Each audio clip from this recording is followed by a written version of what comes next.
Greetings, family. As you can see from the image, our guest for tonight is our very own Ldr Mbandaka.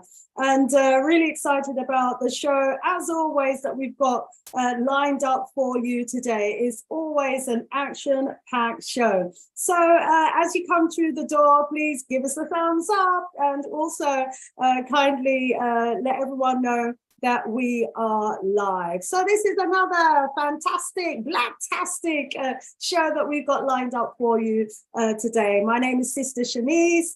I'm your host. I'm here live and direct, all being well, every Wednesday at 8 p.m. UK time. And I'm always honored and privileged when you, our beloved audience, comes through the door and joins me. So let me get a copy of that link so that I can also be sharing it here as well to let the family know that we are indeed live and direct to the world. Yeah, so how have you been, family? How has your strong been? I certainly hope it's been an absolutely fantastic few days, because wow. There's so much always happening in the world. What's happening in the part of the world where you are? If you'd like to share that information with us, please do so in the chat. Use the chat, for your interactive discussions. Use the chat, family, to let us know what's going on in your part of the world. Sista Shanice in the house, taking you through to 8, well, starting at 8, taking you through to 10 p.m. UK time. So we've got a 2-hour show lined up for you. Now, our brother Ldr Mbandaka, he's getting ready backstage, and then we're going to be going live and direct. A couple of topics that I've picked out that I'd like us to have a little preliminary conversation about. And, let me tell you what those topics are going to be about. And it's just, just by way of opening, actually. We're not going to go too deep into these, but one of them, no, we're not going to do that one. Actually, one of them is the case of a very right-winged individual in the UK who goes by the name of Nigel Farage. And he is claiming that the bank that he banks with, let me allow our beloved to do the works in the background there. Okay, and he's claiming that his bank actually closed his account because of his personal views. Okay, now I don't subscribe to his personal views at all. He's quite right-wing and many will say quite racist. But, the bank's making decisions about whether or not they'd want you to have a bank account with them based on your own personal views. Well, this is new, or is it not new, or is this a sign of the times?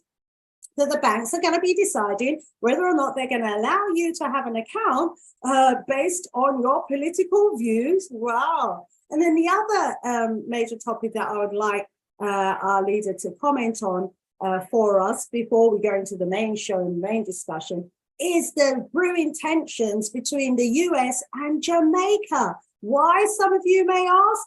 Well, the US ambassador to Jamaica, who they've selected, has a same-sex partner, and they want Jamaica to accept this ambassador along with their same-sex partner, even though they know that it flies in the face of Jamaicans' policies and laws. Hey, what do you think about that? We're going to be finding out what Ldr thinks about that as well. So you know how it goes. They're always testing us. They're always pushing our buttons. That's what I think they're always doing. But anyway, it's going to be another show. So I want to rise up. Not a great show. I want to rise up the entire family. Welcome to the Sista Shanice show. Thank you for bringing your family into the house. And thank you for allowing us to come into your home as well, your front room, your bedroom, wherever you are watching the show. Thank you so much for allowing me and allowing us to come in. This is a show where we look at a whole range of topics from an African-centered perspective. It might be that we're looking at our history or science or sociology or biology or the environment or politics, whatever it is, we're looking at it from an African-centered perspective. And this is really, really important because, you know, you're not going to hear an African-centered perspective from any of the mainstream media. No CNN, no BBC News, no any of those are going to be talking about our issues from an African-centered perspective. So that's why it is so, so important for us to have these sorts of channels where we can converse as a family, you know, because we know the sort of narrative that they're always putting out there about Africa, and we don't subscribe to that particular type of narrative at all. Okay, so I'm going to peep in the waiting room now and see if our brother Ldr Mbandaka is ready to come up front. I hope you are, Leader. Let me, because I can't. Let's see. Can I view? Let's see. Give me a message, Leader. Let me know if you're ready. Just put ready in the chat, and I will bring you forward. Okay, so yeah, family, nothing's happening as always out there in the community. Earlier today, as most of you know, I also do host a radio show on the Big G Galaxy Afiwi, the only de-brainwashing station. Ldr Mbandaka is also a presenter on that radio station. My shows are Wednesday mornings, 10 a.m. UK time through to 1 p.m. No, actually, we're 9 o'clock. We have a 9 o'clock start now, UK time, and then it goes through to 1 in the afternoon. And Ldr Mbandaka's shows are on a Monday evening from 7 p.m. through to 10 p.m. Where his team, the Revivalists team, actually come on board. Okay, the Al Kabalan Revivalist team are on board every Monday evening from 7 p.m. On the Big G Galaxy F3. I will put the link in the chat as soon as I get a moment. Okay, let's see. No message, but you know, let's bring in Brother Ldr Mbandaka. I'm sure he's ready behind the scenes by now. Fingers crossed. Let's have our beloved brother join us. And see if he's there. Yes, Ldr Mbandaka is in the house. Rise up, Leader. Tendai Mwari. You're on mute. Tendai Mwari, Ldr Mbandaka. As you can see, we've got Ldr Mbandaka in the house. He's just taken himself off mute so that he can converse with us today. Hey, you're still on mute, Leader. Hey, I can find that mute button. We need to hear your voice. Okay, as you can, we can glimpse there. You've got Tendai Mwari. Tendai Mwari, how you are hearing you now? How you doing? Tendai Mwari, I am richly blessed, my dear sister, and I'm giving thanks and praises unto Mwari Nyakusika, God, the creator of the universe, from our great ancestors, for life, for the meaning and purpose of life, for health and strength and daily food, and for all mercies, great and small. Africa, to the God of Africa be the glory. Tendai Mwari. Tendai Mwari, to the God of Africa be the glory indeed. And may the God of Africa's glory just shine over all of her people. Welcome, welcome. It's been too long, probably about 6 weeks, but that is too long. You know, great to have you in the house as always, Ldr Mbandaka. Tendai Mwari. How have you been? I'm richly blessed, my sister. I'm richly blessed, busy but blessed. and I'm always. How's the family been as well? They also are basking in the glory of the Almighty Creator of the universe. We are all empowered by the divine spirit of our ancestors. We are indeed blessed. My sister, we say Kudzai Mudzimo Mokuro, give praises unto our ancestors. Kudzai, Kudzai. Hey. Give praises, give praises. Tendai Mwari. Give praises indeed. So Leader, as always, it's a privilege and an honor to have you on this show. You know, you always come with so much knowledge, so much education, so much food for thought. And so, you know, we're always delighted when you come and join us on this platform. So just letting people know that we're live, and I'm just sending out the link to a few people in the background. And let me just ask you to comment on a couple of stories that I've pulled out. Hopefully you've been, you know, briefed on that, but it is just for opening conversation. And one of the topics that I'd really love to hear your opinion on, Leader, is this situation in Jamaica. Now, tensions are apparently brewing in Jamaica between the US and our beloved Jamaican island, because, they've got these diplomatic relations and they send diplomats to the country. And, these diplomats are supposed to be there to help facilitate productive relationships between, the two countries. And they've got a lot of business that they do with each other, don't they? Well, tensions are brewing in Jamaica between the US and their diplomatic department, because the ambassador that the US wants to send to Jamaica has a same-sex partner. They wrote to Jamaica asking, permission for the same-sex partner to join the diplomat in Jamaica. Jamaica didn't answer. And so they wrote again, this time sending a strong letter, again seeking approval. Jamaica refused to allow them the privilege of this partner who's the same sex to join them in the country, because it flies in the face of Jamaicans' laws, and they don't recognize same-sex partners in Jamaica. So tensions are brewing. What are your thoughts on this position that the US is taking? Because it potentially could escalate.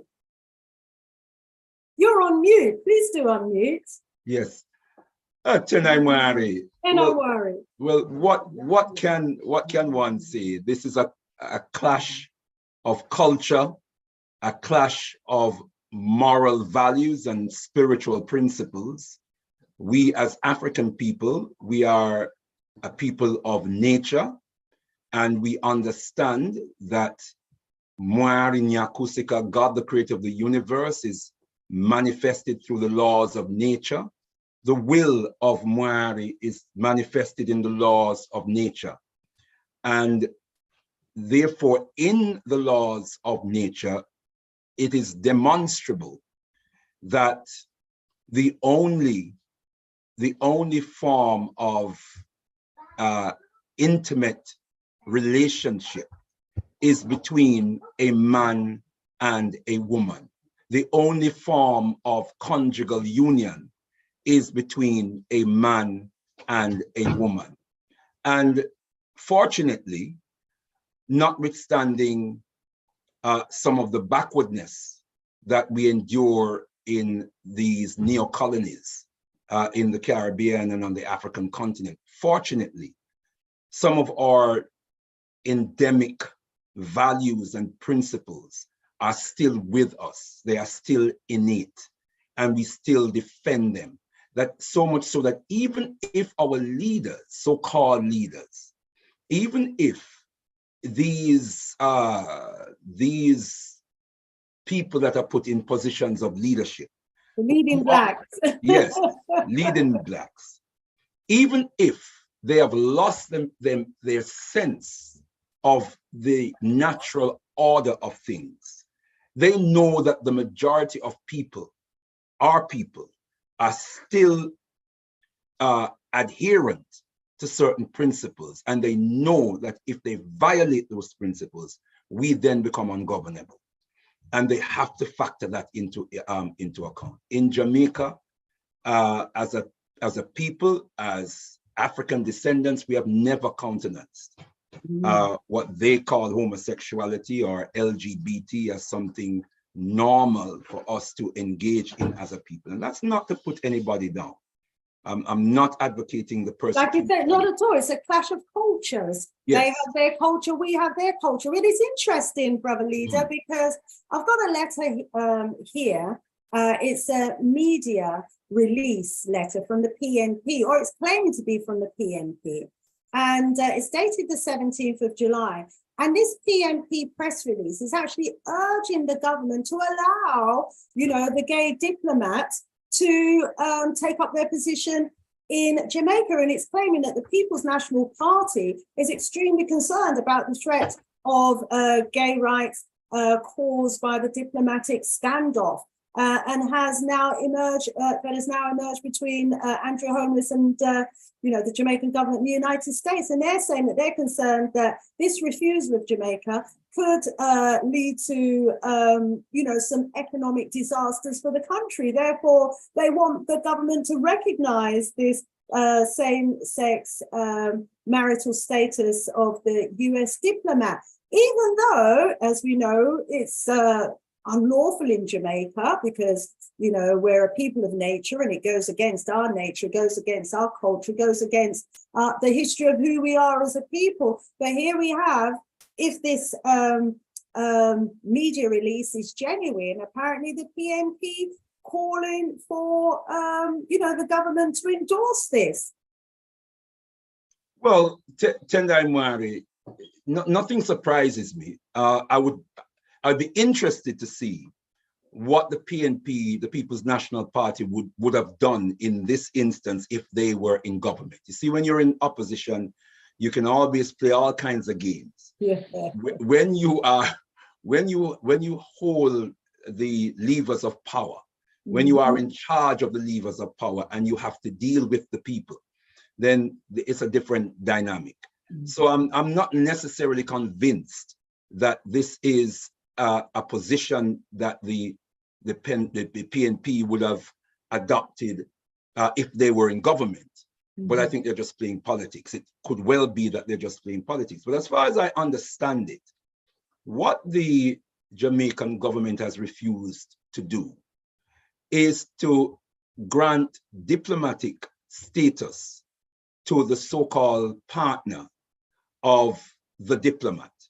So there's the diplomat who has been appointed to Jamaica for whatever reason. And then there is this person whom he claims to be his partner. And I don't know what kind of status they're claiming, whether they're claiming marital status, because they have that going on for them. And the Jamaican government is saying that according to Jamaican law, we are not able to extend that diplomatic status because it does not adhere to our legal principles. Yeah, our jurisprudence, it defies our jurisprudence, and so we cannot extend. There is no avenue in law, in Jamaican law, for us to extend that, because in Jamaican law we do not recognize these kinds of relationships. So that seems to me to be an appropriate position for the Jamaican government to take. But the sad thing is that we are so dominated and we're used to being bullied by big bad America that I can just imagine the whole political establishment in Jamaica shivering in their boots. And maybe the PNP is looking for some largesse from the American government as well to assist them in the next general election. I don't know, but this seems like there's politics that the PNP government is playing. Okay, so it may well very well be, and I suspect that it is, because I think the people of Jamaica have made their views very clear. They value their culture, they value their way of life, and this is not something that they're prepared to embrace. Who knows what it'll be tomorrow if this is what's embraced today. All right, so I just want to rise up everybody in the chat. Fantastic. I can now see the chat. Good to see that our family is coming in the house. Kwame Aboje, rise up, saying Hotep. He's addressing Baba IC3. I'm so sick of these demons, he says, trying to dictate to us how we run our business. Rise up, Mr. IC3 Black. Rise up, Mandela. Hey, right from the Congo. Rise up, Malika as well. He's saying Jamaica is a sovereign country and should have its laws respected by America, the West, and all other governments and visitors to Jamaica. And he's watching from the wilds of America. Shalom. That word respect, a powerful word there. And, this is quite often what doesn't happen. This relationship between countries at a diplomatic level is supposed to be based on mutual respect. But, you know, quite often what we get from other countries, as African countries, as Caribbean countries, is a lot of disrespect. Do you want to comment on that, Borough Leader? Also, I can see you're busily sorting things out in the background and you're still on mute. You're on mute again. Unmute yourself, please, Leader, so that we can hear you. Ah. Then I'm worried. Then I'm worried. You've got to learn to find that mute button, Leader. No, it wasn't just that. I was sorting out something to do with my presentation, so I got a little bit distracted. But I'm with you. I'm here. I'm with you. Can you just put the gist of the question again?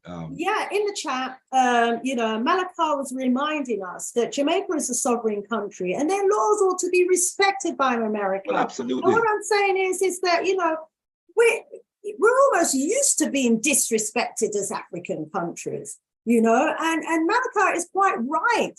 You know, they need to respect the laws of these other countries, but they don't. They always want to impose their laws, their will, their policies on other countries. And if you don't, they're like the bullies of the world. And if you don't respect our laws, then there's going to be economic consequences. There's going to be sanctions. We're going to do this and do that.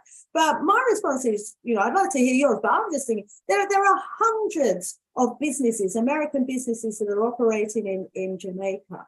And they've already decided, actually forgot to mention, they've already decided not to renew the visas for 3 Jamaican diplomats. Yes. So, you know, they've already started. I heard 5. I would just cancel all the businesses in my country, tell all the American businesses to clear off. We're going to do business with China, who are not imposing, you know, their culture on us. What would your response be if you was in that position of power, Ldr Mbandaka? Well, first of all, let me offer an analysis that would be consistent in psychology. It's called transactional analysis, and what it does, it examines relationships, the nature of relationships between peoples and groups of peoples, and what the status of these relationships are, and whether people are communicating as child to child, adult to adult, or child to adult. The analysis is based upon that. And so even as adults, we can be communicating with each other as children, depending on the nature of the communication. Or we can be communicating adult to adult, or we can be communicating like an adult to a child. It becomes problematic if it's anything other than adults communicating as adults and children communicating as children. Now, what we find with the American government and African governments as a whole, including governments of Jamaica, is that the transactional analysis is a communication taking place between an adult and a child. Of course, America is the adult and Jamaica is the child. And they speak to us as if they're speaking to children. They tell us what to do.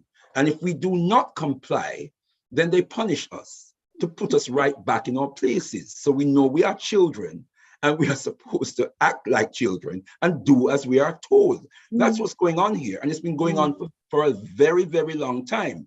These are the vestiges of the Ma'afa, the enslavement, the history of enslavement, colonization, and now neocolonization.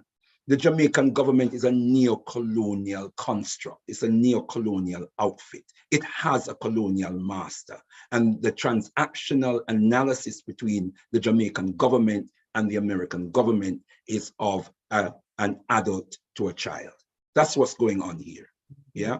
And we as citizens of Jamaica, and more importantly, as Africans who happen to be citizens of this country, we have to assert ourselves. We have to build the political force in Jamaica that can speak truth to power. and that can bring about the transformation that we want to see in Jamaica. Yeah. And so that's what we need to do. That is what is required of us, you know. Absolutely. Absolutely, beloved. The power dynamics have got to shift, and the relationship needs to change as well. Absolutely agree with you on that. You know, this old colonial attitude of, you know, you do as you're told, we're your masters. You know, when we say jump, you say how high. How high? That was yesterday. Absolutely. Today is a new day. And we've got our work to do as well, so that, we can contribute, you know, in a structured and in a powerful way to some of these discussions at that political level. It has to happen from the ground up. We can criticize these governments as much as we like, and criticize these prime ministers, and we can criticize the political system. But they are there ostensibly to represent us. We have to determine whether they really constitute a proper representation of our values, a proper representation of our vision as a people, a proper representation of what we understand sovereignty to be and sovereignty to mean. And if the answer is no, no, no, no, no, then we must do something about it. We must organize as the most eminent prophet and king, His Excellency, taught us to organize. The black print that he gave us, we must organize from the grassroots up. Tendai Mwari. Tendai Mwari. You're sending out some notices here as well at the same time. Well, leader, time has whizzed by. There was another topic I was going to raise, but I'm going to leave that for now so that, you know, we can go give you the time you need in order to bring our topic for conversation to us today. You know, but before I do, was there any topic that maybe you wanted to share with us? Is there anything that you wanted to share with the audience before you go into your conversation today? Tendai Mwari. Yeah, whatever I want to share, I'll blend it in with the presentation, my beloved sister. Okay, all righty. Thank you so much for that. Can you bear with me for about 2 minutes or so? Yes, sure. Absolutely. Yeah. Okay. So as we bear with our brother Ldr Mbandaka, do you want me to put you in the waiting room? Yes, please. Oh, yes, yeah. Okay. Let me just. Shouldn't be more than a couple of minutes. Okay. Fantastic. So let's put our brother Ldr in a waiting room just for a couple of seconds, and I'm going to go over to the chat to find out, you know, what your thoughts and opinions are regarding what's going on in Jamaica. The tensions are brewing, and as Ldr has said, you know, the government is there to represent us as a people, so the people have got to get their voices heard, you know, so that we need to ensure that the governments are representing our views. So what are our views on this? Sasha Phoenix is in the house. Rise up, rise up, Sasha Phoenix. Yes, she does some great work on social media. If you know, want to increase your presence on social media, just check out Sasha Phoenix in the house. She's saying they wouldn't even bring them to Dubai. That's right. Why are they imposing their culture on us as Africans and not at the same time trying to impose their culture on, you know, the Arabs in Dubai, for example? They wouldn't even dare, would they? And it's, you know, I think because of this relationship as Ldr Mbandaka was talking about, you know, they have this old colonial attitude towards the Caribbean and Africa because, you know, they were our former masters, so to speak. And they think that they can continue dictating to us, you know, how we run our country and what our policies ought to be. So yeah, let's hear what you've got to say. Rise up, Sister Afri Jamal, who's watching us from Ghana. Great to know that you are in the house. Norman Anderson is saying the latest aggression was brought to my attention by a podcaster in Jamaica. Yes, Jamaicans are talking about it. What are they saying in their podcast, beloved Norman? Let us know. We want to be on the same wavelength as our brothers and sisters in Jamaica. Aye. Mondele says, right on, Ldr Mbandaka. This is the overall paternalism approach from Caucasians since the 15th through, although we are their senior in creation, they want to tell us what is best, as if we were children. Isn't that still just the case? Them treating us as children. Rising up the family. Let's see, we've got Crafts, Crafts of Junior in the house saying, I wish my people well in Jamaica. My dad used to work for the transportation system as a governor out there, and he was born in Kingston. Okay, great. You know, do you still have any links and contacts with Jamaica? What are our brothers and sisters saying about the situation on the ground out there? Rise up, brother Icon Bay in the house as well. Welcome, Jay, in the house. He said, tired of their nonsense. Yes. And then, you know, imposing their position on us as Africans. We are our own people. We are and ought to be allowed to determine, you know, our policies, our laws for ourselves. We are African people, the original people of the planet, the original people of the world. We've been around for millions of years because we know how to work in harmony with nature. If we were to entertain the lifestyle that they're trying to impose on us, we probably wouldn't be here today. Humanity would have eventually have gone out of existence over, you know, the hundreds and thousands and millions of years. And yes, some of us know it is part of their depopulation agenda. It's also a huge money earner for the medical industry. And we all know all too well, don't we, the amount of funds that gets channeled into the medical fraternity for 101 conditions. And this is going to be a big one if they can convince many of our children that they're in the wrong sex and they need to be changing sex. So, you know, a whole range of agendas that's being played out here. Mondele says something about in broad daylight, they used to have a bit less immorality on these matters. Yeah, things have changed now. And remember, we had to introduce, you know, bestiality laws because, you know, they were interfering with animals. And so, you know, there's also a move, I think there was one country, I can't remember if it's Spain, someone correct me if I'm wrong, where they've reintroduced and legalized bestiality laws so they can marry their animals if they want. So what's next? Today we've got to accept same sex. Tomorrow they'll want to bring a goat as a diplomat partner. And then the day after that, because we know they're into pedophilia, they want to bring an 8-year-old as a diplomatic partner. You know, where do we draw the line? I think we've drawn the line here, really, as a family, because, you know, come on, you know, if you want to live a particular lifestyle in your country, it's legal in your country. Those of us who are in your country, you know, we have to accept you live the life you want to live, and we live the life we want to live. We're a nation within a nation. But for you to want to impose your lifestyle on other countries and other nations, I think that's a step too far. Let's see if our brother Ldr Mbandaka is ready for us now behind the scenes. Where have I gone? Hang on a minute. Have I minimized my Zoom? Let's get us back up.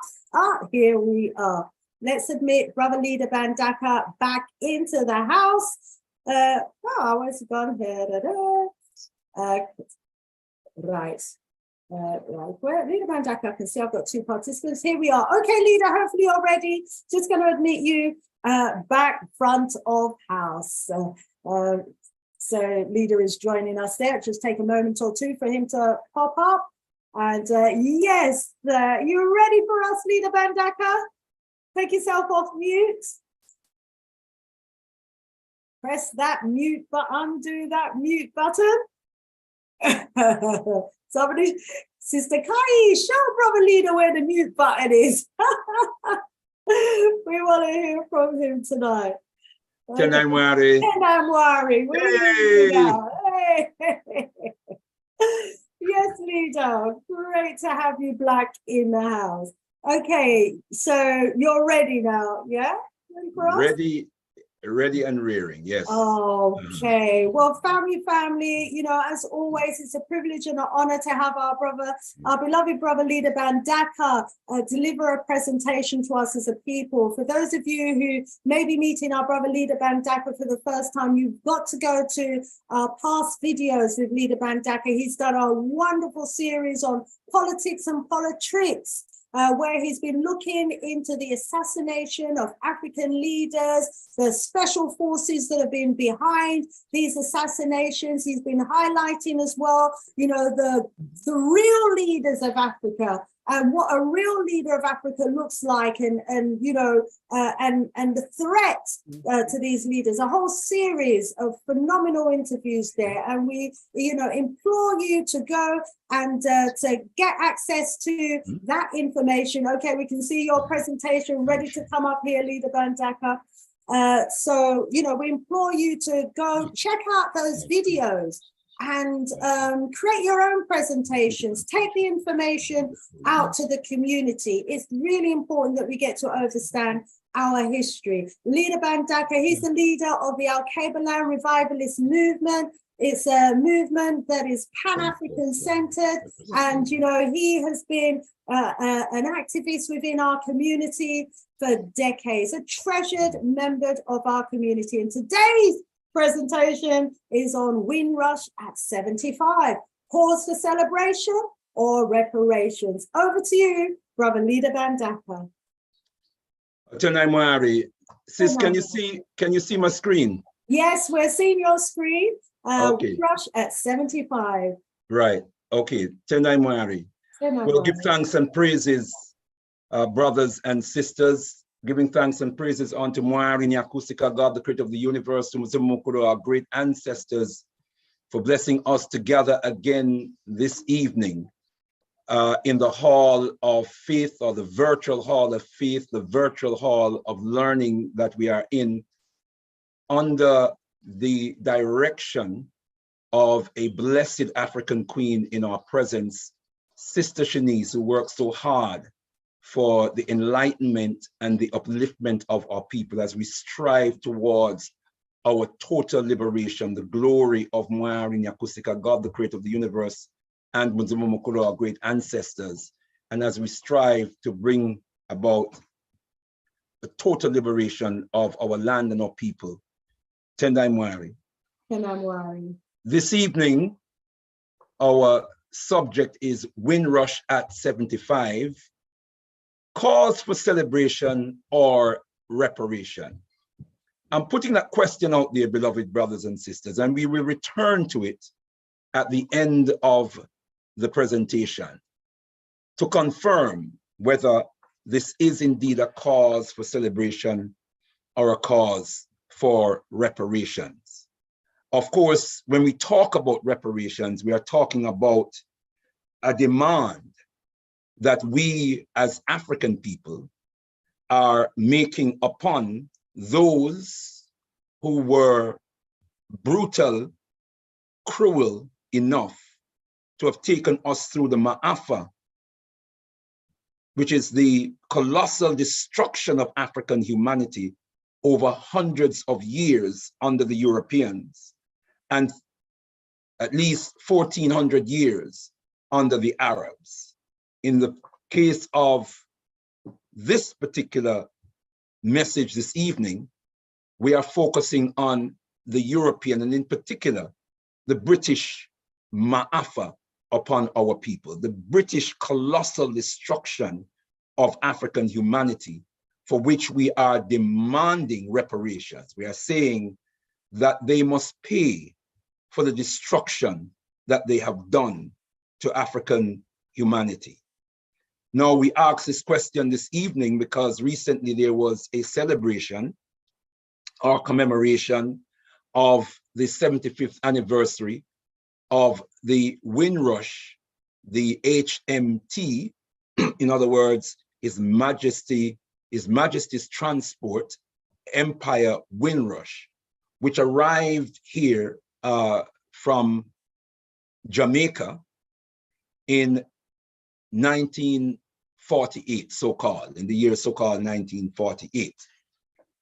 Now, by way of a backdrop, before we come to the Windrush, and the Windrush has become symbolic of the influx of African people from the Caribbean into the UK between 1948 and around 1971, and the generations that they have given birth to since then. So there is the term, the Windrush generation, which means those who came to this country between that time and those of us who were born to those who came to this country between 1948 and 1971, so-called.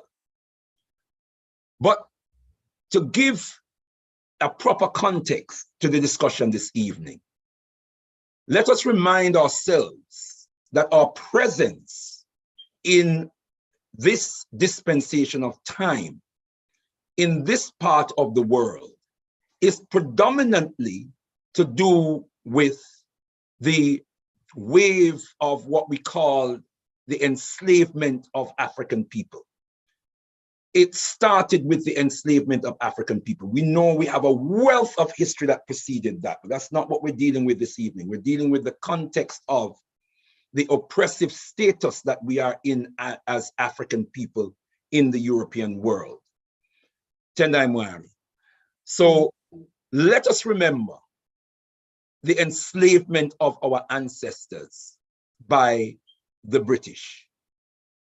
That this is the foundation to what we call the Windrush generation, to what we call the arrival, the influx of African people from the Caribbean here. It started with our ancestors being captured on our African continent, our African continent being invaded and attacked, our communities, our civilizations, our empires being attacked and destroyed, and our people are being stolen from our motherland, stolen from our families, and bound in floating dungeons that they call ships, and dragged across the Atlantic Ocean into the European world and into the Caribbean that the Europeans had captured. And then we must remember, by way of context again, these same imperialist forces having colonized our motherland, colonized the Caribbean, and transformed the original system of slavery or system of enslavement to what became colonialism, which is was the nationalization of slavery. What do I mean by that? Slavery was essentially a private enterprise. Individuals, so-called private businessmen, business people, and I do use the word men deliberately, claiming to own us as property and using us as property. They had individual ownership of our ancestors as a private enterprise.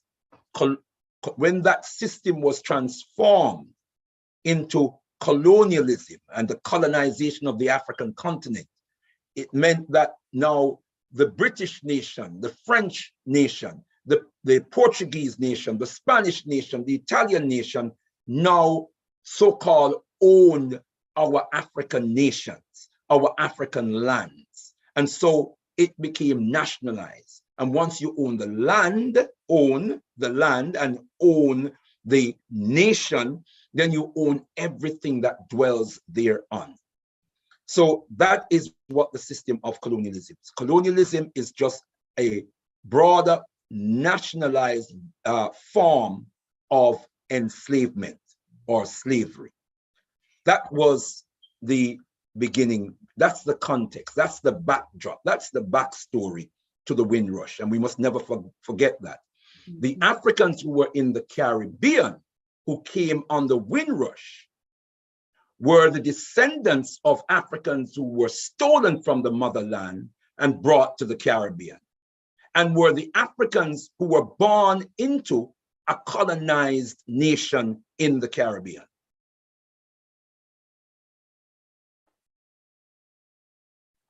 No, it says here, for the mother country, for the mother country, because that's what they told us, that Britain was the mother country, that we should be grateful to, and we should love, as you love a mother, we should naturally love Britain because Britain was our mother country.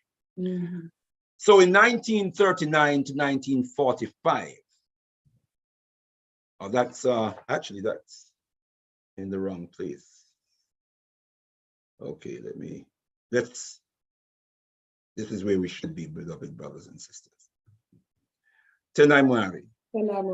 So let's examine the Windrush itself and where it came from. It's a 1930 German cruise ship, which was operated by the German Navy as a troop ship during World War I, and it was seized by the British government and renamed the HMT Empire Windrush, right? It was formerly the MV Monte Rosa when the Germans owned and had control over it.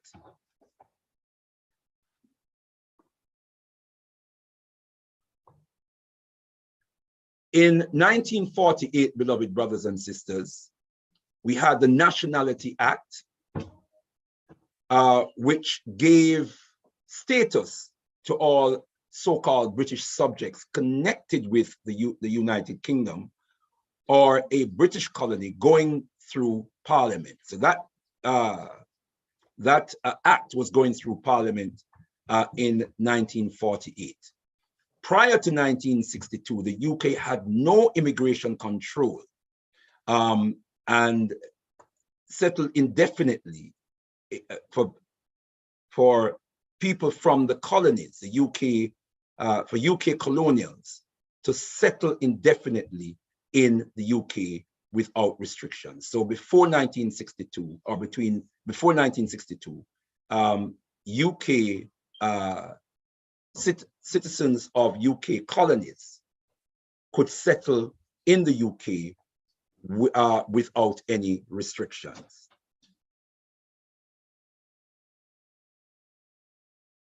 I'm moving back, brothers and sisters, to this slide. The next phase that we need to look at is between 1939 and 1945, World War II, and remind ourselves that during World War II, Africans sacrificed our blood, our lives in this world war, which had nothing to do with us, except that the warmongers were warring over the right to control, amongst other things, the right to control our land, our territory. This is what we have to remember. Mm-hmm. But many of us, beloved brothers and sisters, signed up. We're dealing with the Windrush, so we're focusing on the Caribbean, but thousands, hundreds of thousands signed up from the African continent. Mm-hmm. 10,000 signed up from the Caribbean. Many ordinary people made monetary contributions to the war efforts. In schools, churches, and other institutions, monies were collected constantly to aid the war effort on behalf of Britain. And even after the war, we continued to support Britain's post-war effort to rebuild and to reconstitute itself. So we made sacrifices for this country during and after the war. And that was after hundreds of years of enslavement, where we were worked to the bone to generate wealth for Britain during slavery and during colonialism.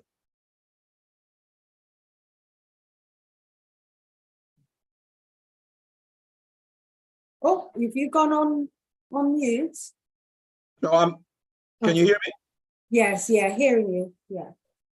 In 1948, the Windrush was en route from Australia to Britain via the Atlantic and docked in Kingston, Jamaica, to pick up servicemen who were on leave. So there were a number of servicemen from the Caribbean who were on leave in the Caribbean, mainly from Jamaica. And this ship that was coming from Australia went to the Caribbean to pick up servicemen to come back to Britain, because after the war, some of them signed up to continue to serve in the military forces of Britain. The ship was far from full, so an advert was put out via the Daily Gleaner, which is the main newspaper in Jamaica, probably still is today, offering cheap transport to travel to the UK. So there was a commercial reason for putting out opportunities, so-called opportunities for people to buy tickets to travel on the Windrush, because it was so undersubscribed at the time.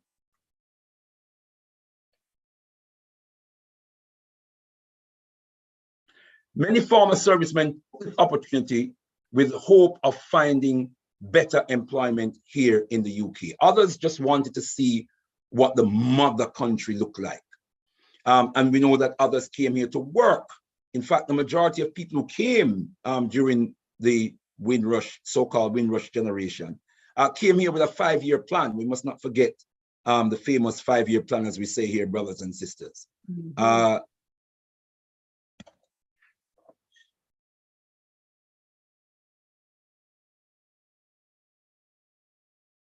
What was their experience when they came? What was their experience when they came? When those who came on the Windrush and those who came after? And let me say here that within the first decade, over 500,000 Africans from the Caribbean traveled to the UK. Over 500,000 traveled to the UK. But what was their experience? If we speak to our parents, they will tell us it was cold and damp. Some of them wanted to board the ship and go right back home because of the impact of the weather itself. The people they found to be hostile, racist, ignorant, knew very little about anything but their own little world. Yeah. Mm-hmm. They were faced with racist taunts like, go back to your country, N-word, go home. Racist attacks were rife during those early days, beloved brothers and sisters. There were rejections when our elders tried to find a room or an apartment to rent. They faced rejections. They saw signs in the windows. We know about this, brothers and sisters. Room for rent, no blacks, no dogs, no Irish. Room for rent, N-word need not apply.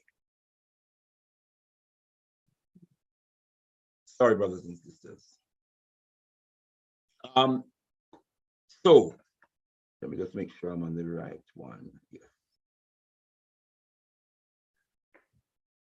In 1958, beloved brothers and sisters, these racist attacks culminated in what is known historically as the Notting Hill riots and the Nottingham riots.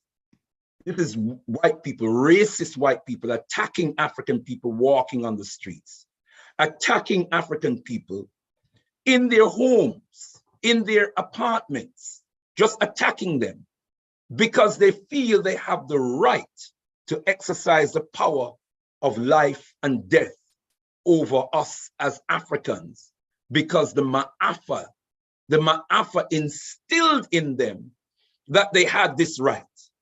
They had this right to determine that our lives are going to be made a misery because we should not exist except in as their objects to be used and abused.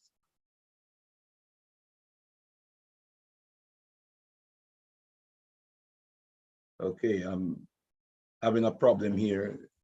Seem to be freezing. Sorry, sorry, my sister. That's okay. No, carry on. Yeah, and while you're waiting for it to unfreeze, Yeah. I mean, if you're talking about the 1958 riots, there were riots in around 1918 or so as well, wasn't there? For similar reasons. The racism that our people were experiencing on the streets of the UK led to earlier riots as well. And then those of us of my generation remember the riots of the 80s.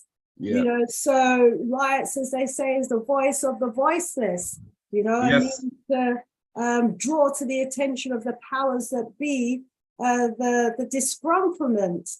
Except in this instance, they were the ones that were rioting against us in 1919.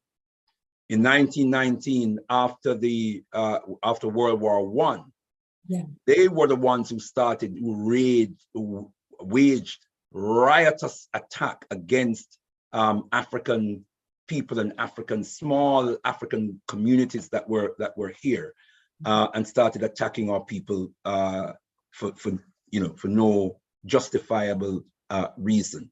Mm-hmm. So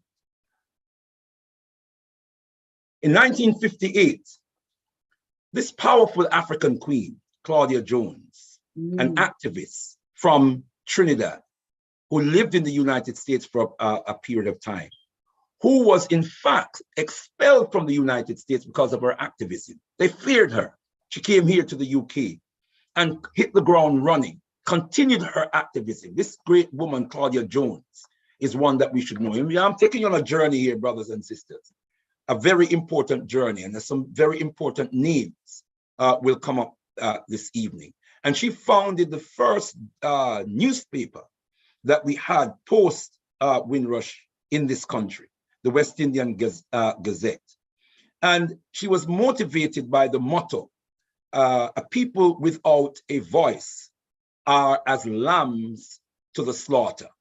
A people without a voice are as lambs to the slaughter. Mm-hmm. So she recognized that in this hostile environment, we needed our own organ so that we could pump out our own message to our community and to the world.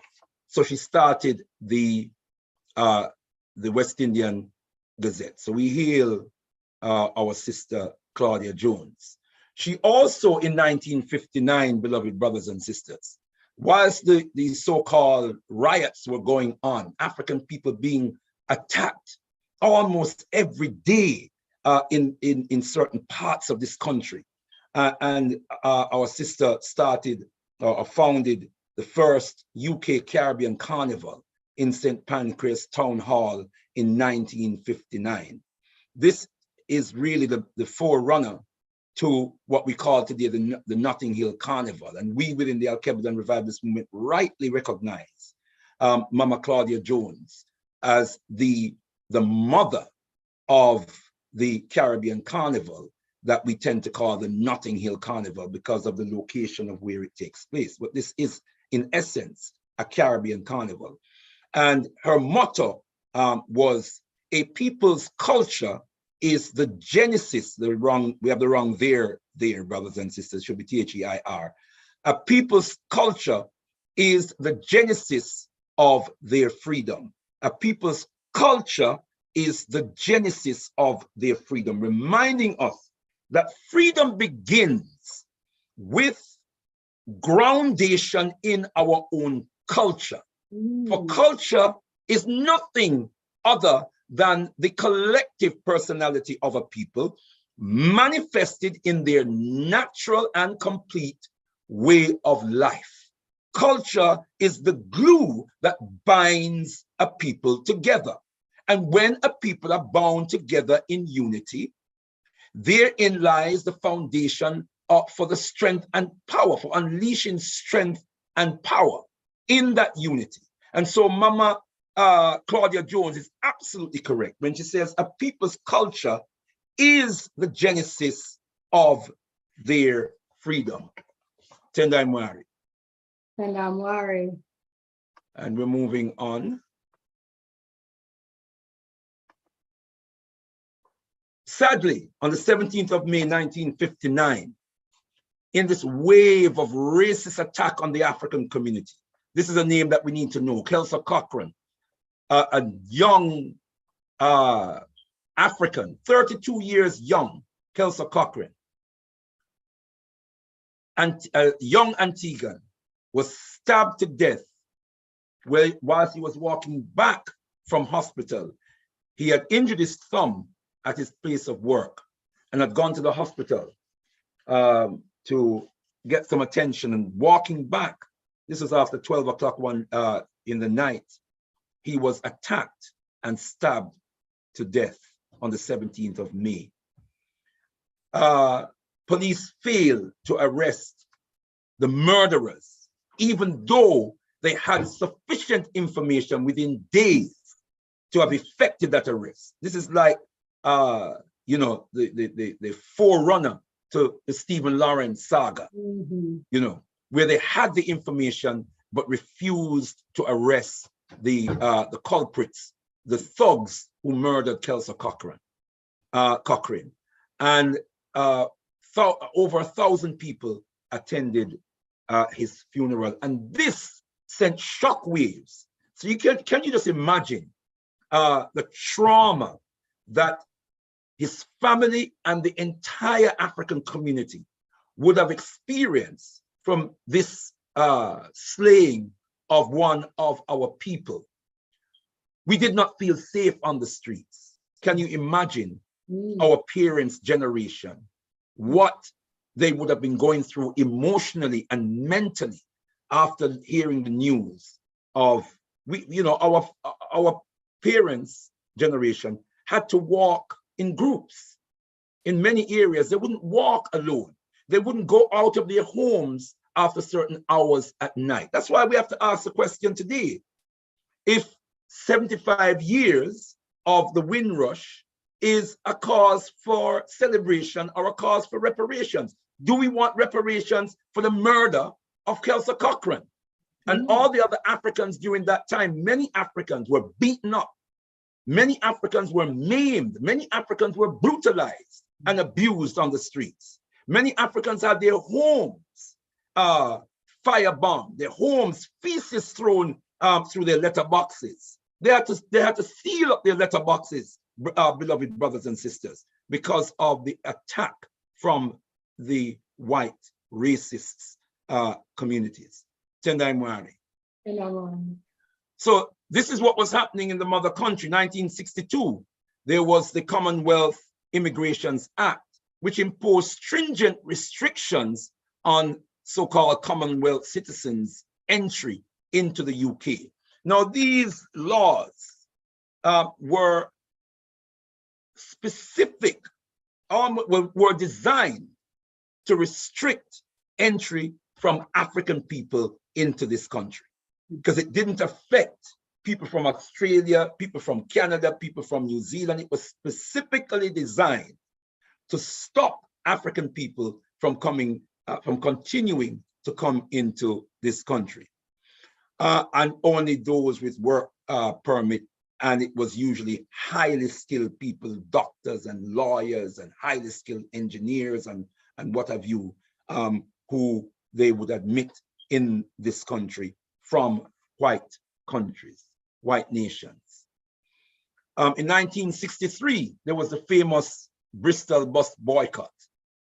And this Bristol bus boycott was the result of the Bristol Omnibus Company refusing to employ African people and Asian people as crew on their buses.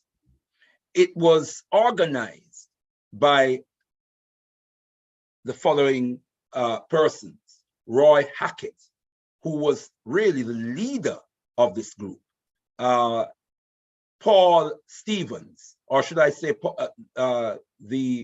Roy Hackett was the pioneering force in this group.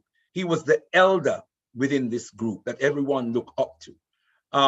Some of us will hear that this boycott was organized by the second person, Paul Stevenson. That was not the case. They were part of an organization. We'll come to that in a second. But he was selected as the spokesperson because he had a particular accent that they felt would go down well with the public. And he was a very articulate speaker. But these men, Roy Hackett, Paul Stevenson, Owen Henry, Audley Evans, Prince Brown, and Guy Bailey were all part and parcel of the organization of this bus boycott in Bristol. And it was a very important political response because it forced the government to take certain things on board. Yeah, and I'm worried. They were members of an organization called the West Indian Development Council, and that West Indian Development Council was founded by Roy Hackett. In fact, Roy Hackett was a Garveyite, let it be known. We had the opportunity and the absolute honor of having him on our show when we were on Voice of Africa Radio some time ago. He was in his 80s then. He died a few years ago in his 90s. And he was a proud Garveyite, as was revealed on our show. And so he organized and founded this West Indian Development Council. And it was this West Indian Development Council that organized the boycott, which was from the 30th of April to the 28th of Mosiah, so-called August in the year 1963, which means that the day, the 26th of Mosiah, when this boycott was ended, was the day when the March on Washington took place in the United States of America. So there's some resonance here, some connectedness here between Africans in the UK demonstrating and Africans in the US. Did you want to say something, my sister? I thought you... No, carry on. I'm listening intently and okay. Also keep an eye on the chat. So yeah, please carry on. Okay. Yeah, we're all engaged. In December 1964, Martin Luther King visited the UK. He was on his way to collect his Nobel Peace Prize. William Pitt, who later became Lord William Pitt, then founded on the inspiration of Martin Luther King, the Campaign Against Racial Discrimination, which is an indication that there was widespread concern about the level of racial discrimination that our people were experiencing in the 1960s in this country. When Martin Luther King came to this country, it raised the profile of resistance and activism in this country against racism because of who Martin Luther King was. And the profile became even more illuminated by the fact that he was on his way to collect his Nobel Peace Prize, which means that the whole world, global media was focused on him. And so by coming to the UK and engaging with African activists here in the UK, he was shining a light on racism in the UK as well. The result of this was that in 1965, November the 8th, 1965, the first Race Relations Act was passed, outlawing discrimination on the grounds of color, race, or ethnic or national origin in public places. I'm going to move a little bit quicker now, brothers and sisters, because we have a lot to get through. 25th of October, 1968. These are just important landmarks in the history of our presence here in the UK. 25th of October, 1968, the Second Race Relations Act, which made it illegal to refuse housing, employment, or public services to a person on the grounds of color, race, ethnic, or national origin. Tendai Mwari.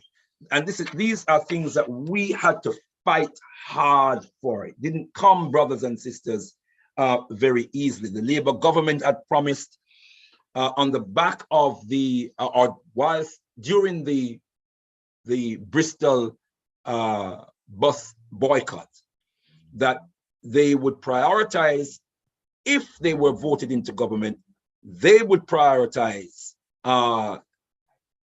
legislation, bringing legislations to end racism or to tackle racism in this country. It took them a whole year with a lot of pressure before they even broached the subject of, it took them more than a year before they even broached the subject of racism and bringing in the Race Relations Act.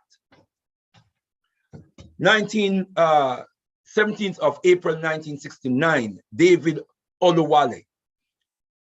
Remember that name, beloved brothers and sisters. This is a brother who was subjected to systematic brutality on the part of police. He was subjected to police violence almost on a daily basis in Leeds. These Inspector Jeffrey Elerka and Sergeant Kenneth Kitchen were the culprits who would abuse our brother almost on sight. Our brother had mental issues because he was in a nightclub one night. Police raided the nightclub, beat up people in the nightclub. He was hit on the head. In fact, the brother was a qualified engineer, was a bright brother. He was hit on the head and he was never the same, with a truncheon, and he was never the same after that. And so sometimes he would walk the streets and perhaps behave in a peculiar manner, and they saw this as an invitation, to justify beating up and abusing the brother. He died, he succumbed to injuries from the brutalizing that he suffered at the hands of these vicious evil. They weren't the only ones, but they were the main ones, brothers and sisters. They would do things to him like spit on him, urinate on him, kick him in his groin, beloved brothers and sisters. And then at the trial of these vicious evil fiends, the judge, beloved, described Brother Oluwale as dirty, filthy, and a violent vagrant. This is on record, brothers and sisters. This is on record. And also the judge directed the jury, because there were a number of charges that were brought against the murderers, and like perjury, assault, grievous bodily harm. But the judge directed the jury to find them not guilty of those charges. And manslaughter was one of the charges as well. The judge directed the jury to bring back verdicts of not guilty and offered them instead actual bodily harm. And these two men were convicted for actual bodily harm, even though they had effectively murdered our brother. Tendai Mwari. Let me, sorry, brothers and sisters, let me get back to it. Hope everybody's all right. Yes, doing well. Lots of discussions going on in the chat. This is really important history, Ldr Mbandaka.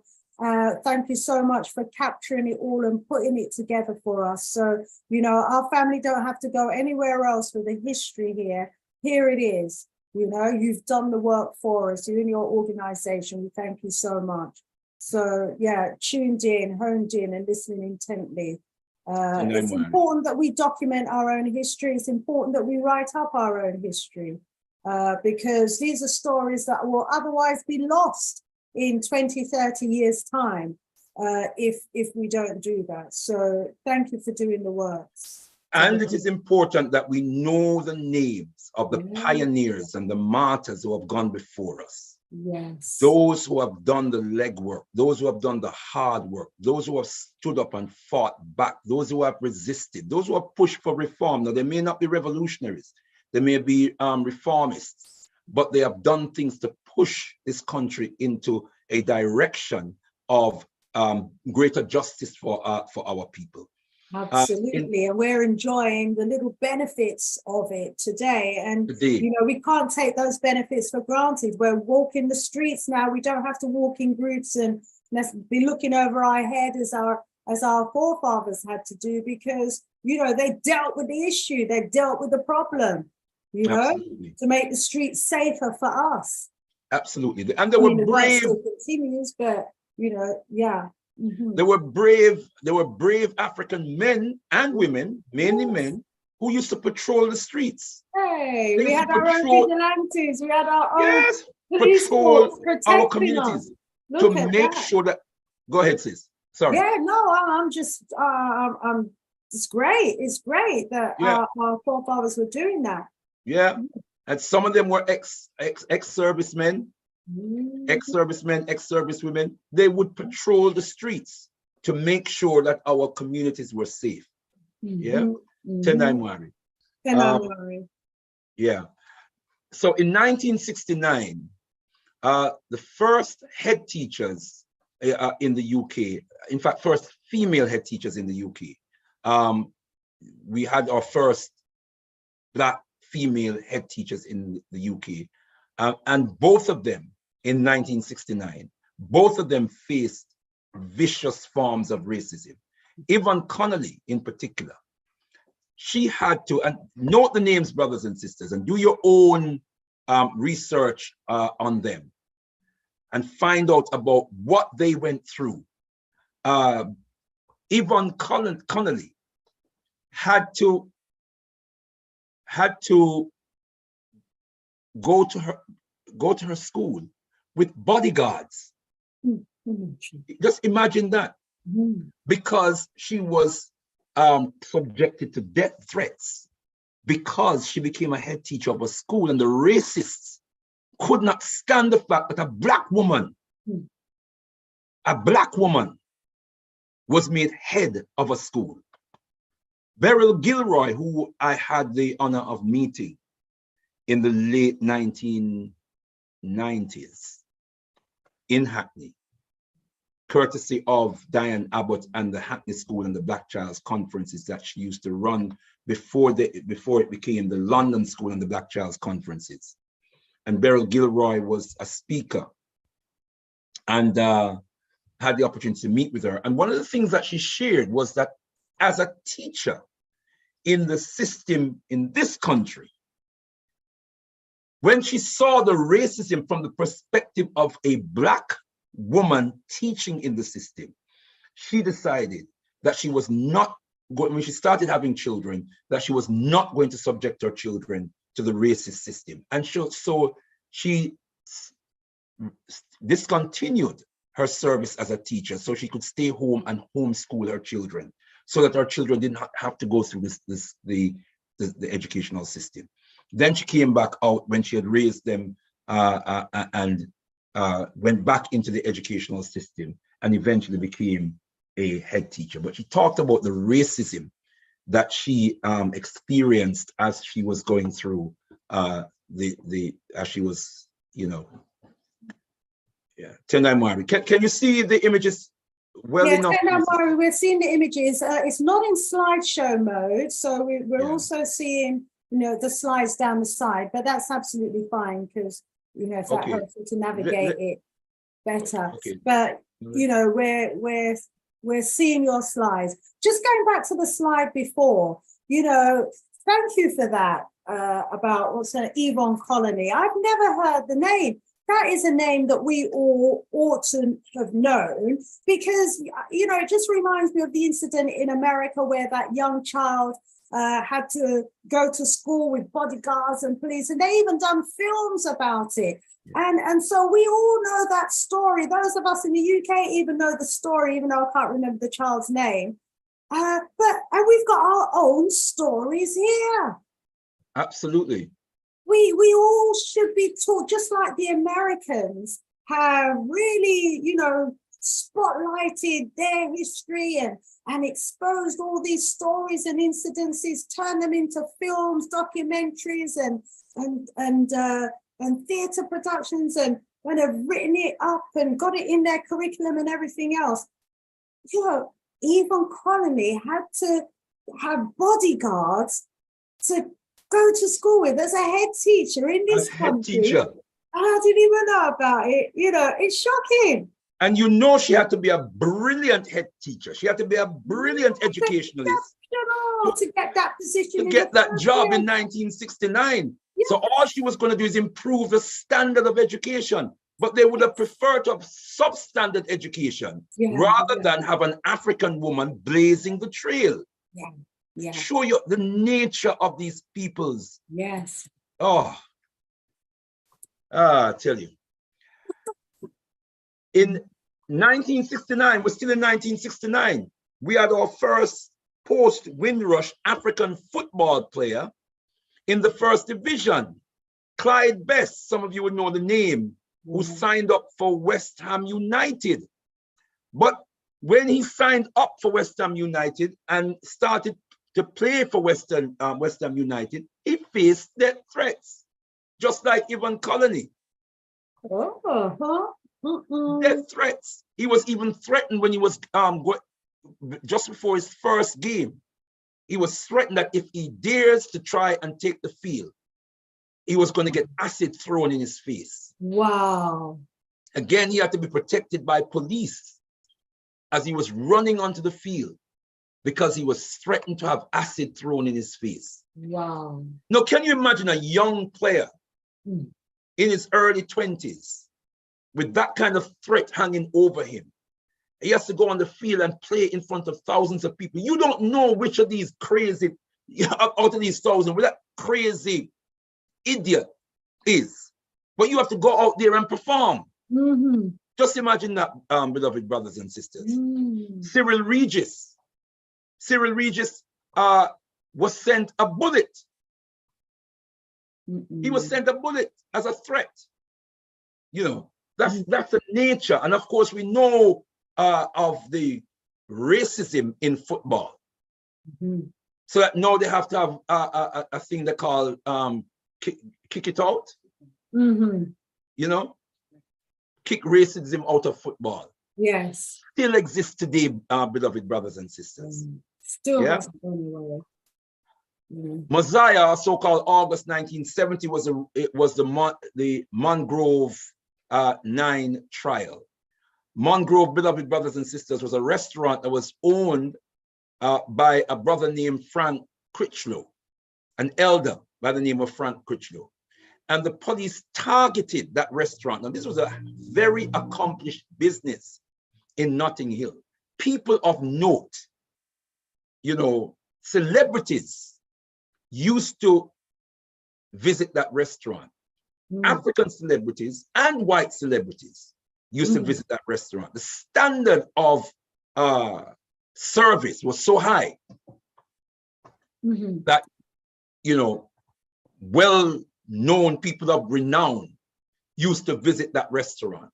Yet the police used to raid it on a regular basis for so-called drugs and whatever else they claim was going on there. Messed up the man's business. And so as a result of that, African activists protested against the harassment with an extra R there. 9 of the protesters were arrested and charged and tried for all kinds of you know, affray and assaulting police officer and whatever else. Yeah, these 9 included Barbara Breeze, Robert Boyce, Frank Critchlow, who owned the restaurant, Rodan Gordon, Darcus Howe. Darcus Howe was in there. Yes. Rothwell Kentish, Godfrey Millett. And as you see there, beloved brothers and sisters, Boyce, Gordon, Innis, Jones, LeConte were given suspended sentences for lesser offenses, example, affray and assaulting a police officer. So most of the most serious charges, were dropped. And those named there were convicted of the lesser charge, just because they were demonstrating against police brutality and police injustice. In 1971, Bernard Cord wrote the famous book, How the West Indian Child is Made Educationally Subnormal in the British School System. Bernard Cord was an educationalist who worked for the Inner London Education Authority. Yeah, otherwise known as ILIA. Worked there for a number of years and wrote this book after doing some in-depth studies on the impact of the educational system on African children, particularly from the Caribbean, African children from the Caribbean. February 1972, we have the Stockwell Six, young African men falsely arrested and accused, tried and convicted for crimes they did not commit. The six were Courtney Harriott, Paul Green, Cleveland Davidson, Texo Johnson, Ronald De Souza, and Everett Mullins. And the leading culprit was one Derek Rigwell, who eventually was found to be a corrupt police officer, but he had done a lot of damage to young African men before the law caught up with him. These brothers were eventually exonerated a few years ago, but they did serve a prison sentence for the crimes that they did not commit. And then we had in 1972, again, young African men again falsely accused. This time it was the Oval Four. So we had the Stockwell Six. We also had the Oval Four. Four young brothers at the time: Winston True, Sterling Christie, George Griffiths, and Constantine Omar Boucher.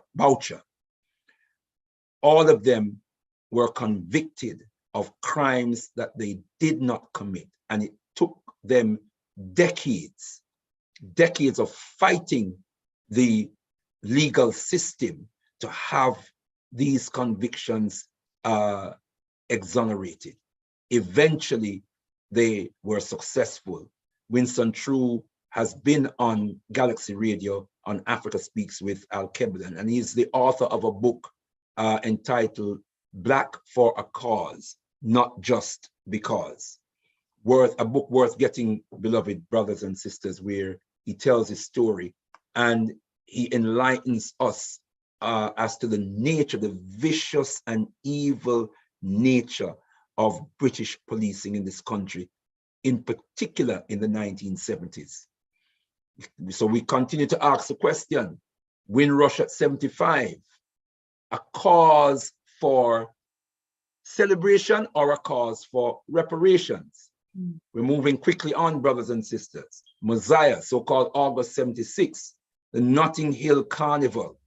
There was an uprising at the Notting Hill Carnival in 1976 as a result of the police coming again.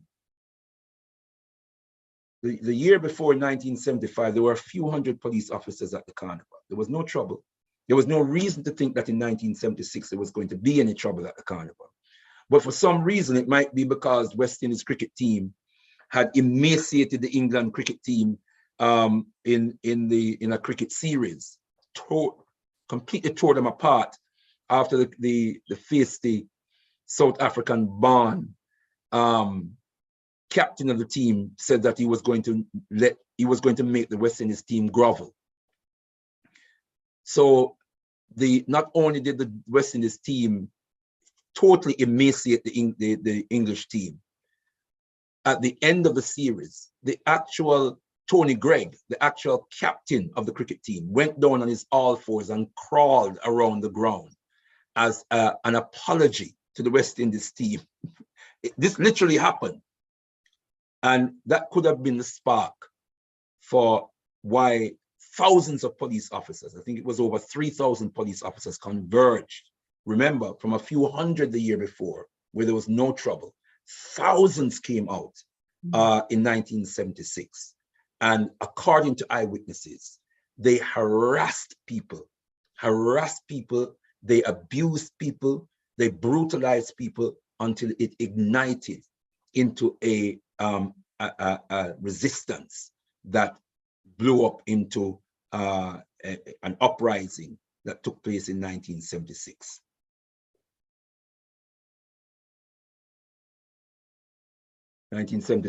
Notting Hill Carnival. There's the police running for them life. Yeah. This was the African community fighting back, beloved brothers and sisters. Tendai Mwari.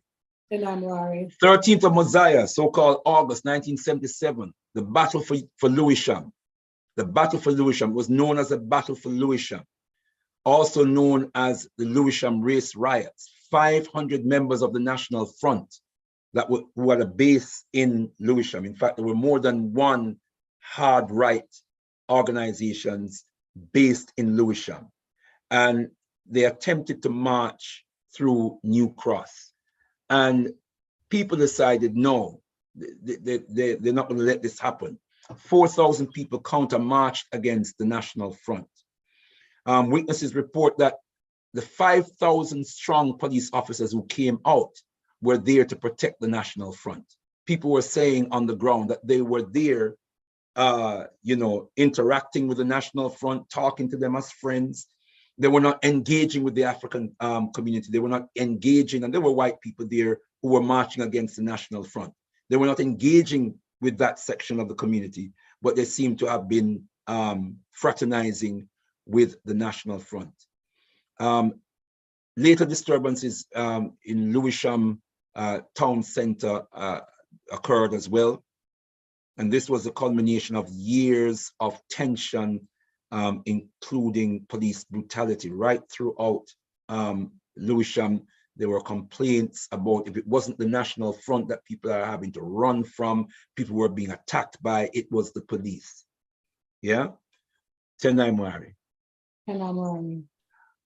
2nd of April 1980 was the Bristol uprising, an uprising in Bristol resulting from a police raid on the black and white, a cafe called the Black and White Cafe. The riot occurred, or the uprising occurred against a backdrop of increasing racial tension, poor housing condition, police harassment, and alienation of Black youths. These are the things that the community complained about when there was some inquiry into the uprising in Bristol 1980. 1981 was the New Cross Massacre, the infamous New Cross Massacre. 13 African youths were killed in a suspected firebomb attack at 439 New Cross Road. This was an innocent 16-year-old birthday that everyone should have been enjoying and just going home with their lives and their limbs intact.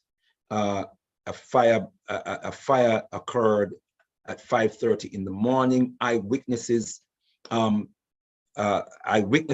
stated that they saw someone assume a throwing action towards the house, and it was shortly after that the house went up in flames. The New Cross Massacre Action Committee called a Black People's Day of Action, which was March the 2nd of that year. 25,000 people came out. People took the day off from work. People young people scaled the fences of their schools, scaled the fences of the schools to go on the march, beloved brothers and sisters. A lot of people lost their jobs because they decided that a day like this, they're going to participate in it, and if they don't have the sympathy of their employers, then they'll have to find another job elsewhere. 25, think about it, 25,000 people march for 8 hours from Fordham Park in Lewisham to Hyde Park, beloved brothers and sisters. And let it be known that the monarch of this country, so-called Queen Elizabeth II, the media, the local authority, as well as the government of the day, that their response was racist. None of them sent letters of condolence to the families, which is protocol. None of them sent letters of condolence. None of them showed any interest in this tragedy that inflicted the African community. The Thatcher government, in response to the Black People's Day of Action, launched Operation Swamp 81, which was to intensify the harassment and brutality of African people. There was already tension around the SUS laws and the stopping and searching and harassing of African people, especially young Black men on the streets. People being strip searched on the streets, beloved brothers and sisters. Tendai Mwari. And of course, there was racial uprisings, and there was an explosion of racial uprisings through many UK cities: London, Birmingham, Liverpool, Leeds, Manchester, Nottingham, and other places, brothers and sisters. Tendai Mwari. The 25th of November, 1981, the famous Starman report was published, which denied the existence of racism. The Starman report was an inquiry into the uprisings that occurred between April and July earlier that year. And the Starman report, even though members of the African community reported experiences of institutional racism and in the interpersonal racism to Starman, Starman refused to accept that institutional racism was at the core of the injustices that African people were complaining about. It highlighted the problems of racial disadvantage and inner city decline as being the problem. Racial disadvantage, but not institutional racism. But Starman went on to warn that urgent action was needed to prevent racial disadvantage becoming an endemic, ineradicable disease threatening the very survival of our society.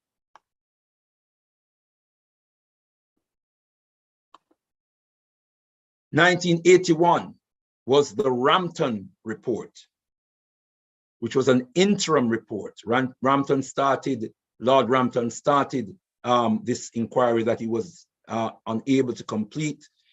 So it became the interim report, inquiring into education of children from ethnic minority groups. It was primarily people from the Caribbean, children from the Caribbean.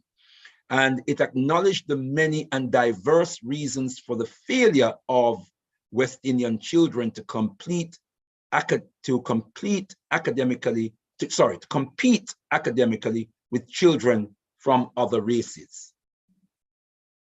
So this was the Rampton Report was partly influenced by the 1971 book by Bernard Cord and the activism that was taking place within the African community at the time around education. There was massive concerns about the failure and the mistreatment of our children in the British educational system, the level of and rate of expulsions and suspensions of Black children in the British educational system, as well as the disproportionate confinement or consignment of Black children to educational subnormal schools. In fact, Bernard Cord's report dealt extensively with that particular issue. Almost a third of our generation of children, almost a third of our generation were consigned to educationally subnormal school. And oftentimes, the decision was simply based on the accent of that young person. If you had a tinge of Caribbean accent or a tinge of motherland accent, you went to an educationally subnormal school, because you can't be intelligent and speak like that. You can't be educationally capable and speak with that kind of accent, can you? Tendai Mwari. First African secondary school head teacher, a brother by the name, an elder by the name of Carlton Duncan. With his headship came threats again, death threats. He suffered death threats, brothers and sisters, and even threats on the lives of his young children. People threatening to kill his children if he took up his position or if he continued in his position, brothers and sisters. Yeah. And roughly what year was this? 1982. Wow. In the 1982. He became, 1982. The harassments were many, not only from parents, but from staff and pupils too. This is what he says, beloved brothers and sisters. He was getting it from within and he was getting it from without. Okay. Our brother says, my personal situation, as much as anyone else, was bedeviled by the burden of racism. I cannot recall a day in the entire 42 years when I, as a Black man, did not have to face racism in some form or other. This is what this African is saying. This African who became a head teacher in this country, a head teacher in the British educational system, is talking about the racism that he experienced, he suffered, he said, inside and outside of the school. He said there was not a day, one day, when he didn't suffer racism. 1985 was the Swan Report. The Swan Report was a continuation from the Rampton Report, and it found low teacher amongst other things, low teacher expectations and racial prejudice among white teachers and society as a whole. That was a fundamental cause for the underachievement of African children within the British educational system, the Rampton Report. All of these reports they're still accessible, beloved brothers and sisters, and they're there for you to research for yourself. 1985, beloved brothers and sisters. In fact, the 1980s is known as the turbulent 80s. It was a very turbulent time. 1980 was the uprising in Bristol, 81, the New Cross Massacre. We had Swamp 81. We had the uprisings from April to July of that year. And then 1985, we have more uprisings. We had September 1985, the Brixton uprising, which was sparked by the shooting of Cherry Gross. And this is such an egregious case.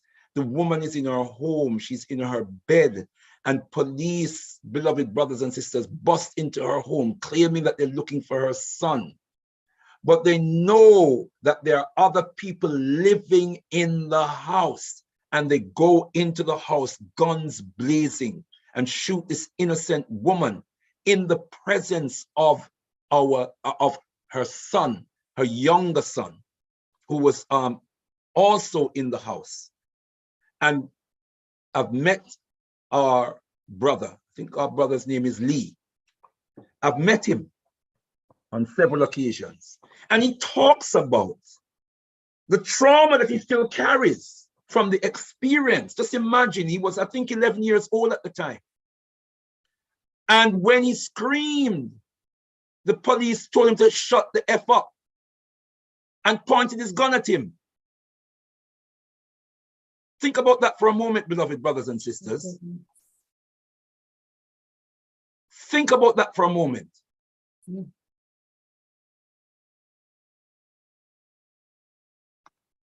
Painful. And I'm worried. After they commit a dastardly deed, it doesn't matter that the children in the house. It doesn't matter. It doesn't matter that the children in the house. Joy Gardner, her son was in the house when they were wrapping up 13 feet of tape, or 13 meters, I can't remember which it was. Wrapping her up in 30, including gagging her with 13 meters of tape. Mm-hmm. While her son is there traumatized, witnessing this.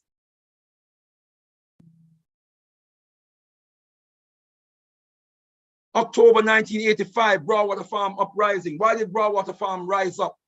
Why was this resistance sparked in Broadwater Farm? Because of the killing of Cynthia Jarrett. After police, according to family members who witnessed it, I think it was her daughter and her son, said the police pushed their mother over. And he pushed her with such a force that when she fell, she suffered a heart attack. Mm-mm. And died. Mm.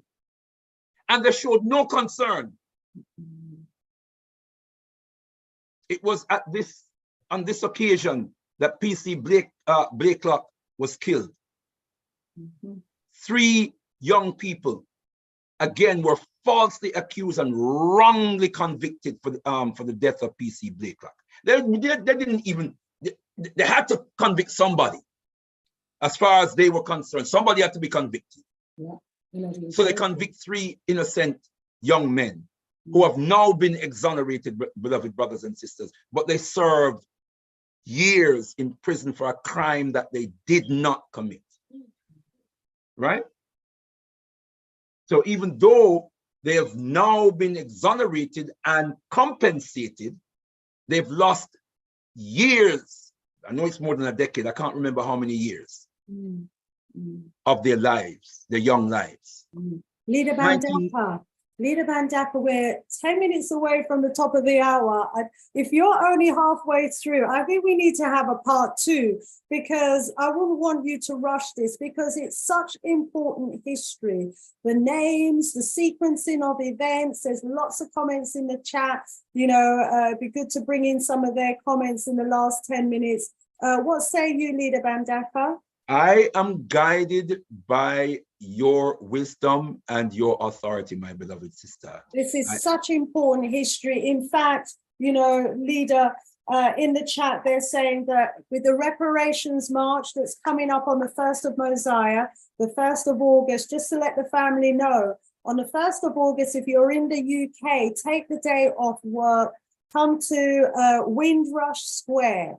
At 12 noon, we are going to be rallying and we're going to be marching to the Imperial War Museum. And Leader, they're saying in the chat that at the Reparations March, there should be banners with the information and the names that you have presented in this presentation. There should be a name call, calling the names to remind us of those martyrs and those that we have lost in the struggle and those who have contributed towards the struggle here in the UK.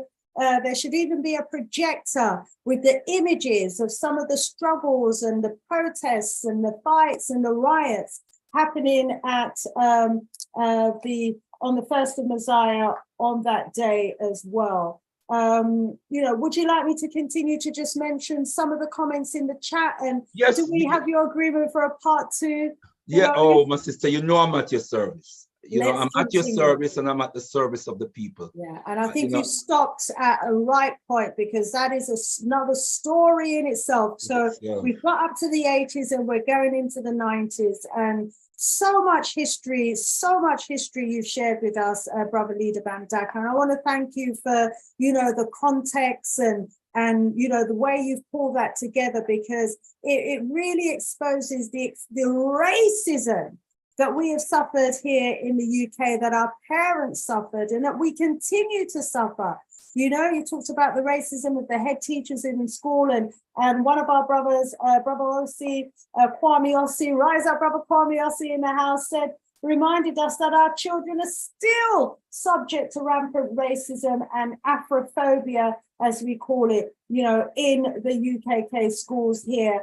And Brother Kwame Oboje is saying we need our own schools. And Brother IC3 Black was observing and wondering if the Race Relations Act didn't actually destroy the independence that we had as a Black community. For example, our independent banking system, the SISU system, the partner system.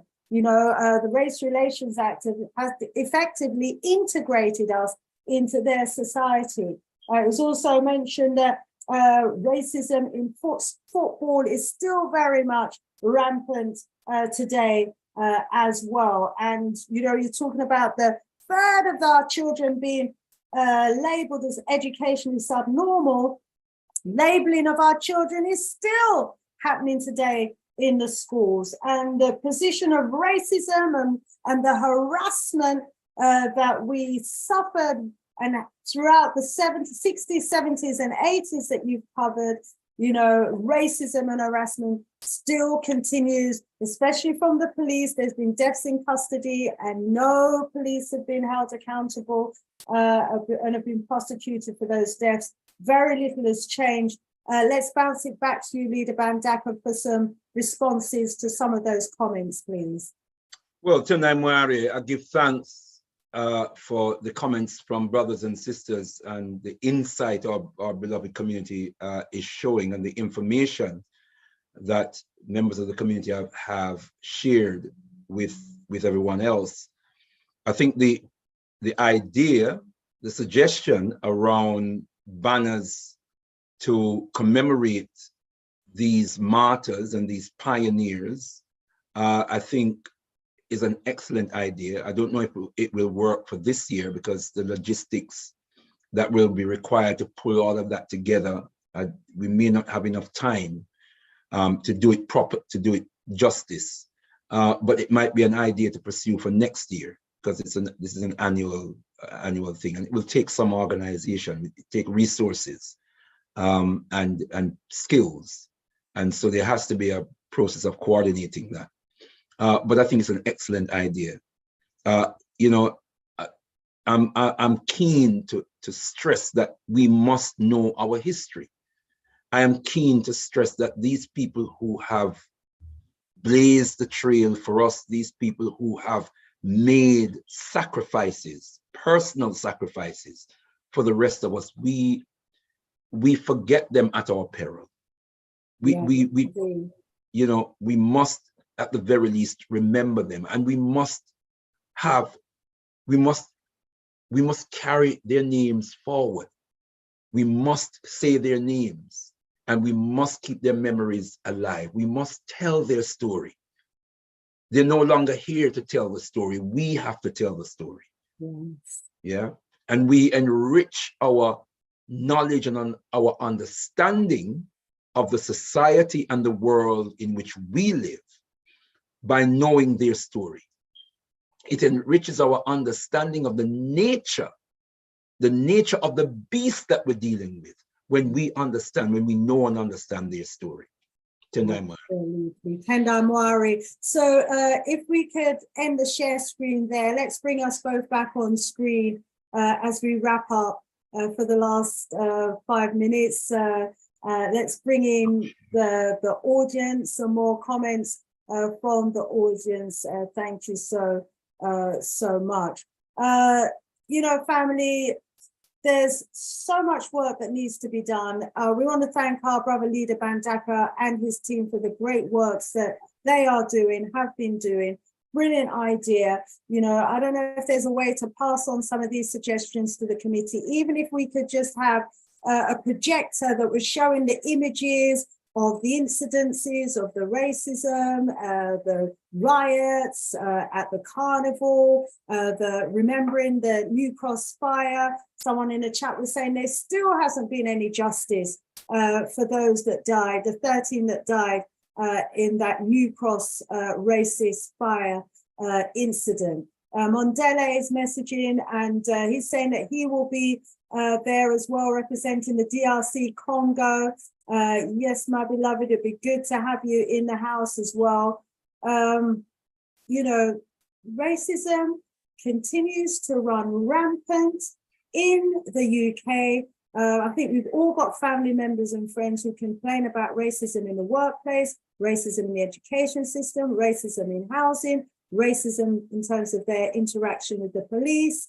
You know, we're still maybe not to the degree that we were 20, 30 years ago in dealing with racism, but still having to deal with racism today. You know, what more do we need to do, Brother Ldr Mbandaka, to try and rid this country of the racism? Some may say, you know, it's white people making it clear what their feelings are towards us and are harassing us because they don't want us in their country. And it's not even their country, actually, it was our country before them, but that's another presentation. You know, but they don't hesitate. They don't hold back, do they? When it comes to making it clear to us what they think our position ought to be here in this country. I mean, what do we need to do to counter all of this, Brother Leader? And I'm worried. We need to take back the power. Take back our power. The power that they wield in the world today is the power that we have yielded to them. It's our power. The wealth and opulence that they boast in the world today is our wealth. It is based upon our natural resources. They built their empire. They built their industrial revolution on exploiting our labor, on exploiting our natural resources.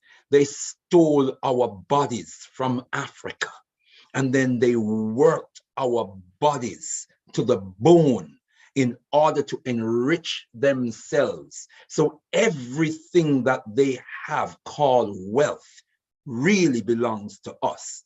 It's ill-gotten gains. It's stolen wealth. And we, brothers and sisters, are the real owners of what they have stolen. And so we have to take back the power. And the taking back the power begins with reclaiming an independence of mind and an independence of spirit. Freedom begins with the freeing of the mind and soul. We have to redefine who and what we are, and we have to create those independent spaces where we can regenerate our own spiritual energies, our own mental energies, so that we have to we have to look at the black print of the most eminent prophet and king and His Excellency Marcus Mosiah Garvey, who always had a vision, and his vision was always followed up with a program of action. We must have a program of action, beloved brothers and sisters. It can't just be ideas. It can't just be sentiments. You know, what we think, what we feel, and we share it with each other. But what do we do? How do we translate that into action? Building institutions, building industries, building our own civilized. We can do these things, beloved brothers and sisters, but it is in the doing that we effect transformation. It is in the doing that we effect change. In the speaking, we change minds. We change thoughts. We inform ourselves. We raise our consciousness. We can't go forward without that. That has to be a precursor. It has to be a prerequisite for the doing. But the doing must also be factored in. Otherwise, we're not moving forward. We're not moving forward. We're just, we're in a cycle where we're sharing ideas, but we're not moving forward. So, beloved brothers and sisters, we've got to start now to raise that discipline of doing. We have to raise that onto another level. But it is about power. We have to change the power relationship between us and those who continue to exploit, oppress, and degrade us. I say it again, we have to change the power relationship, the power dynamics between us and them. And remember, power is the capacity to effect your will. Power is the capacity to effect your will. When you have the capacity to bring your will into being, we desire to have schools for our children. When we can make it happen, we're exercising power. We desire to have industries, to have shops and stores. We desire to control the economy of our community, from tertiary industries where we acquire raw materials, raw resources, to secondary industries where we manufacture goods. From primary industries, primary industries where we acquire raw materials, to secondary industries where we manufacture, we turn raw materials into finished goods, to tertiary industries where we sell our goods, where we exchange our goods, where we distribute our goods. We have the desire to control all of that. The capacity to make it happen is the manifestation of power. Power is the capacity to effect your will. Now, when you think about all of these ideas, beloved brothers and sisters, none of us can accomplish that as individuals. It has to be collective. So there has to be a coming together. So we need now to create the dynamics for bringing us together. We need to build the institutions that bring us together, beloved brothers and sisters. One of those institutions is our monthly Shumira within the Al-Keblan Revivalist movement. We have our monthly Shumira where we come together around the African shrine to engage in traditional African worship. We are now reclaiming our African spirit. We are now re-establishing our spiritual sovereignty. So those are amongst the things, beloved brothers and sisters, that we must do. Those are amongst the things that we must take back our power from these abusers, or they will continue to use our power to oppress us and to degrade us. And that's what is happening. Tendai Mwari. Thank you so much, Brother Ldr Mbandaka, for making it clear to us now what we need to do. Family, you heard it. We need to take back our power.